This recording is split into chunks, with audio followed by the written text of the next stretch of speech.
gotten a degree and that's going to be the end. The world is being suffocated by so many people who have the first degree. In fact, almost over the 54 universities we have in Uganda, every year they are churning out many people with degrees. You are going to suffocate. You need to stand out of the crowd by going for further education. You have just begun. If our Vice Chancellor was here, he would say you have just started existing, which means you need to go higher. Ndege University is your university, dear graduates. It's your alma mater and has shaped your destiny. After being part of it for the last couple of years, some of you have been here for 1 year. The people doing diploma, you've been here 2 years. Then the degrees, we have the people for 4 years and then the 3 years.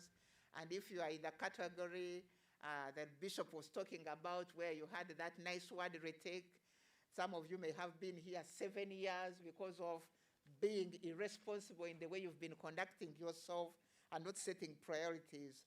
And you realize if you've been here for some time, part of your destiny has been shaped by Ndege University, and you cannot deny it. So what am I requesting you to do? I encourage you to join the great family of the alumni. There are so many people here who are alumni among the staff and out, even in the corporate world, in the politics and whatever. Ndege University graduates are all over the globe, and many of them are distinguished citizens. You can do a lot to hoist your university's banner and keep its candle burning bright. May the Lord direct you and favor you in all your endeavors.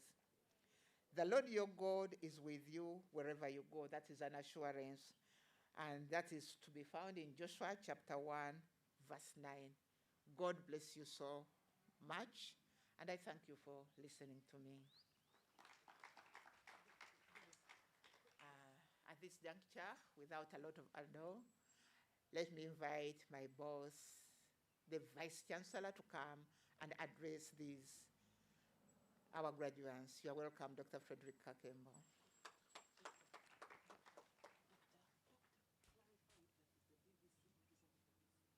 Yes, I just want to inform all the members here.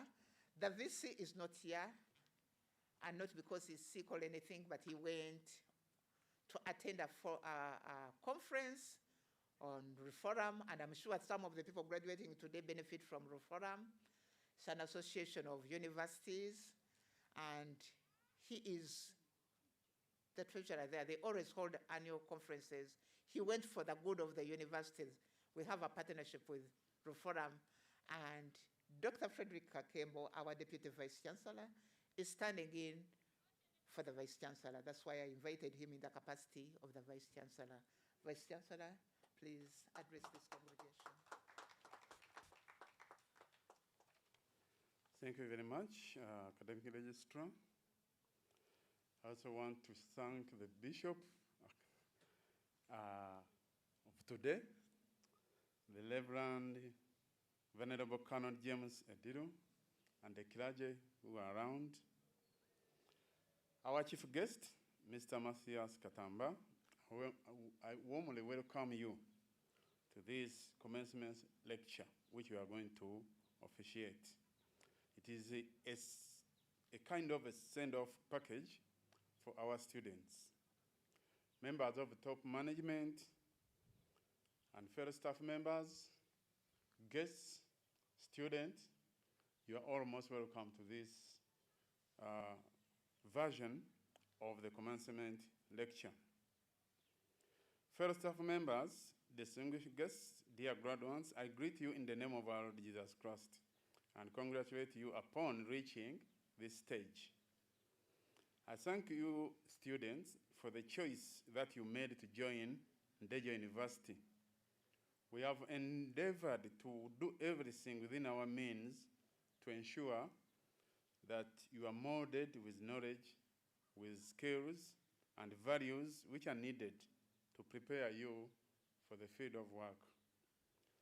This time around, our work was complicated by the 2-year COVID pandemic, which has disorganized almost the entire globe.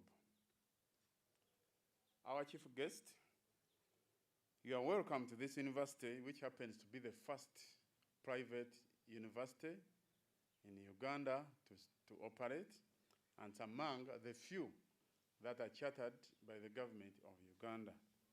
We have about 50, close to 50 private universities, but those who are chartered around only 10. So you can see we have had such a big achievement. Every year before we roll out students to go out into the field to serve the community, we prepare and dedicate them. One of the events for preparing them is the commencement lecture. The theme of today's commencement lecture is entrepreneurship, creativity beyond education in a crisis era.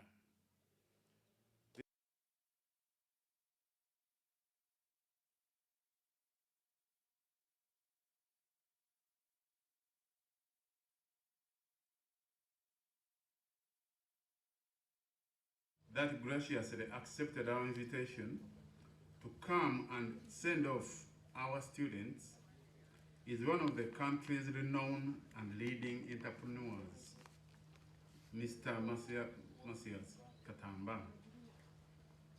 He is the executive officer of DFCU Bank.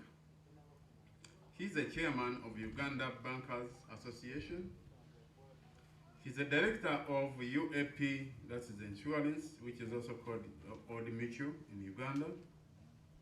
He's the chairman, Central Broadcasting Services, and is also a member of the Presidential CEO Forum.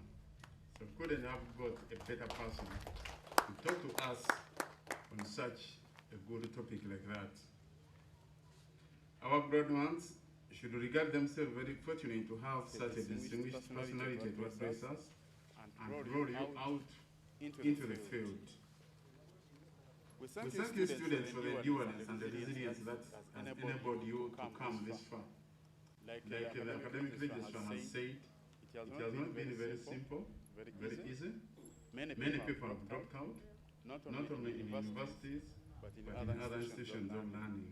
But the fact that you have come this far, you should thank the Lord and also congratulate yourselves.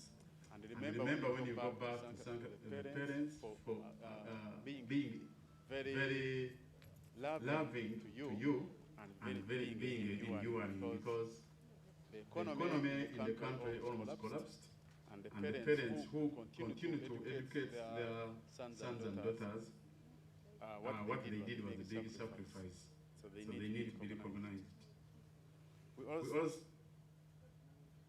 also thank the staff members of the university for the quality and holistic education that they have given you. The question now is how do you put to use the knowledge, the skills and values that you have acquired in this university? To survive in this very difficult world, you need to be very creative, proactive, and above all, entrepreneurial. Even some of you are going to have courses that are considered marketable.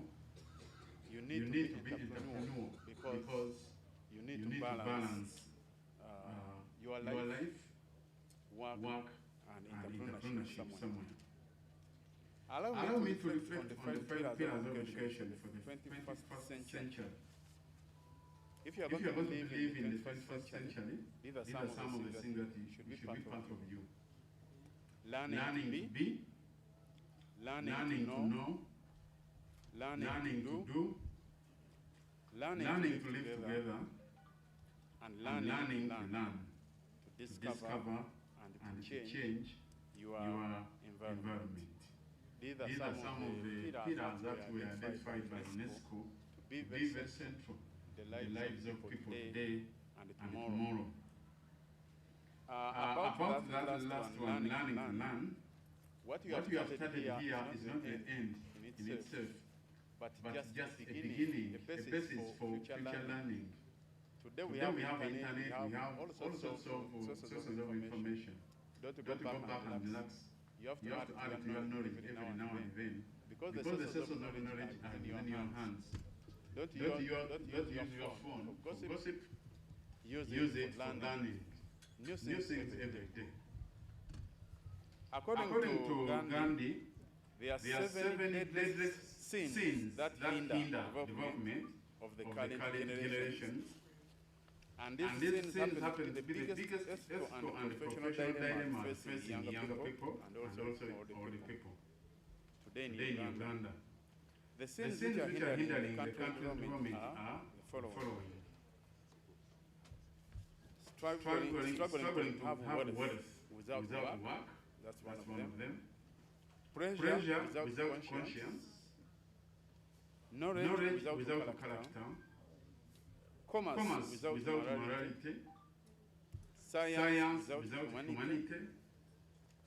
Religion without sacrifice. And politics without principles. Many of you will be aspiring for different positions from LS1 up to the presidency. You need to have principles. Each of these perversions reflect a lack of values. And one of the things that the university has imparted in you is values. So the 21st century education requires that students are equipped with the 9 C's. 9